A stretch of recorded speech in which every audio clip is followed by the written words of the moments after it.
पुढची बातमी पाहूयात। क्षेत्र कुठलंही असू द्या, खुर्ची फार महत्त्वाची असते। जबाबदारीच्या पदाची खुर्ची मिळवण्यासाठी नेते अधिकारी जीवाचं रान करतात। आयुक्त पदाची खुर्ची तर अतिशय शक्तिशाली मानली जाते, पण ती खुर्ची जप्त करण्याचे आदेश कोर्टाने दिलेत। कचऱ्यासाठी खुर्ची गेल्यानं महापालिकेच्या इब्रतीचाही कचरा झालाय। पाहूयात नेमकं काय प्रकरण या स्पेशल रिपोर्टमधून।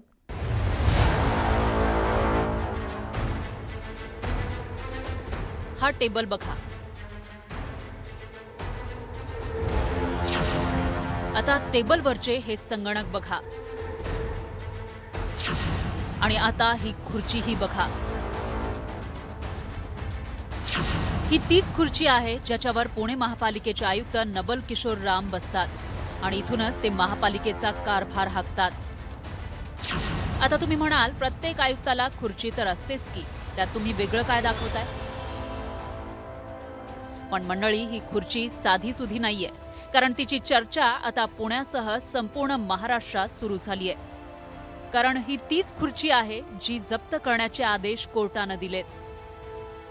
खुर्चीच नाही तर आयुक्तांच्या कार्यालयातील टेबलसह इतर गोष्टीही जप्त करण्याचे आदेश देण्यात आलेत, तेही चक्क कचऱ्यासाठी। पण तुम्हाला प्रश्न पडला असेल, कचऱ्यासाठी थेट खुर्ची जप्तीचे आदेश कोर्टाने का दिले असतील? तर त्याचं कारणही पहा। 2002 मध्ये वीज मंडळ, रेल्वे, रस्ता, कचरा डेपोसाठी जमीन संपादित करण्यात आली होती। उरळी कांचन फुरसुंगीमधील शेतकऱ्यांची शेकडो एकर जमीन घेण्यात आली। 2005 साली शेतकऱ्यांसाठी 100 एकर जमिनीचा मोबदला ठरला होता, पण तब्बल 21 वर्ष पुणे महापालिकेचं या मोबदला देण्याकडे दुर्लक्ष झालं। शेतकऱ्यांना 12 कोटी रुपये मोबदला देण्याकडे महापालिकेनं तब्बल 2 दशकं कानाडोळा केला आणि आता खुर्चीच्या जप्तीचे आदेश आल्यावर अधिकाऱ्यांची धावपळ उडाली आणि त्यांनी चक्क आयुक्तांच्या कार्यालयालाच कुलूप लावलं। तेव्हा तिथंही हाय व्होल्टेज ड्रामा घडला। ते पंचनामा करा, तुम्ही इथं बंद आहे म्हणून पंचनामा करा। हे यांनी अडवलं आम्हाला, आम्हाला येऊ दिलं नाही ऑफिसमध्ये। युटकर साहेबच आहेत ना, उघडू दिले नाही का? इथंच आहेत युटकर साहेब, उघडू दिले नाही। हे आता ते नाही, जे कोणी असतील ते आपल्या त्याच्यावर नाही, त्यांनी त्यांचं काम करतील, आपण आपलं काम करायचं। साहेब, आमची काय दुश्मनी आहे का इथं? आम्ही कोणी दुश्मन म्हणून नाही आलेलो। तुम्ही जर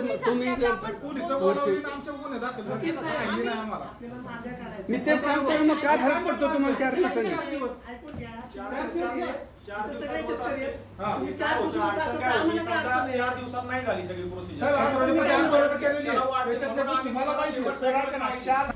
आता शेतकऱ्यांची बाजू न्यायालयात मांडणाऱ्या वकिलांनी यावर काय म्हटलंय पहा। ज्या शेतकऱ्यांच्या जमिनी संपादित केल्या त्यांना संपादनाची नुकसान भरपाई म्हणून म्हणजे अत्यल्प कमी नुकसान भरपाई देऊ केलेली आहे। ती 15 रुपये गुंठ्याने आणि काही जमिनींना 3,500 रुपये गुंठ्याप्रमाणे देऊ केलेली होती। ती कमी दिल्यामुळे आम्ही जिल्हा न्यायालयामध्ये वाढीव नुकसान भरपाईसाठी दावे दाखल केलेले होते। सदरच्या दाव्यांमध्ये 2018 साली जिल्हा न्यायालयाने वाढीव नुकसान भरपाईचे आदेश पारित केले होते। 71,000 रुपयाप्रमाणे साधारण नुकसान भरपाई मंजूर केलेली होती। त्यावर कोर्टाने पुणे मनपा आयुक्त यांच्याविरुद्ध जप्ती वॉरंट आदेश पारित करून त्यांच्या कार्यालयातील टेबल, खुर्ची वगैरे सर्व मालमत्ता विक्री करून, निलाव करून त्यातून बाधित शेतकऱ्यांची नुकसान भरपाई अदा करावी यासाठी जप्ती वॉरंट दिलेले होते। त्याची अंमलबजावणी करण्यासाठी आम्ही पुणे मनपा आयुक्त कार्यालयात आज रोजी गेलो होतो। त्या ठिकाणी कारवाई चालू केली असता आम्हाला अडविण्यात आले। शेतकऱ्यांच्या जमिनी घेतल्या तरी त्यांना मोबदला देताना पुणे महापालिकेनं तब्बल 21 वर्ष तंगवलं। आता कोर्टानं दट्ट्या मारत खुर्ची जप्त करण्याचे आदेश दिल्यावर महापालिका ताळ्यावर आलीय। ही आमची चूक असल्याची कबुलीही आयुक्तांनी दिली। महत्त्वाचं म्हणजे 21 वर्ष थकवलेले मोबदल्याचे 12 कोटी रुपये 11 ऑगस्ट पर्यंत देण्याचं प्रतिज्ञापत्र महापालिकेनं दिलंय।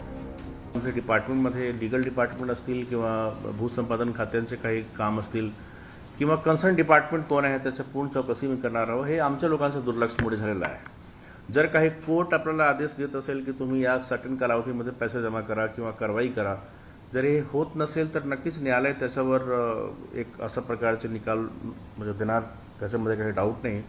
जे काही शेतकरी आले, जे काही वकील आले किंवा कोर्टाचे अधिकारी आले, त्यांचं काही चूक नाही, कारण शेवटी हे महापालिकेचं चूक आहे।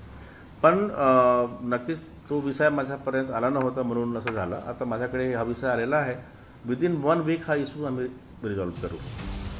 प्रतिज्ञापत्र दिल्यामुळे आयुक्तांच्या खुर्चीची जप्ती तुर्तास टळली आहे. असं असलं तरी कचरा डेपोसाठी जमिनी घेऊनही शेतकऱ्यांना हक्काचे पैसे 21 वर्ष दिले नाहीत. त्यामुळे पुणे महापालिकेच्या अब्रूचा कचरा झाला एवढं मात्र नक्की. व्हिडिओ जर्नलिस्ट सचिन हंसाटेसह वैभव सोनावणे, न्यूज 18 मराठी, पुणे.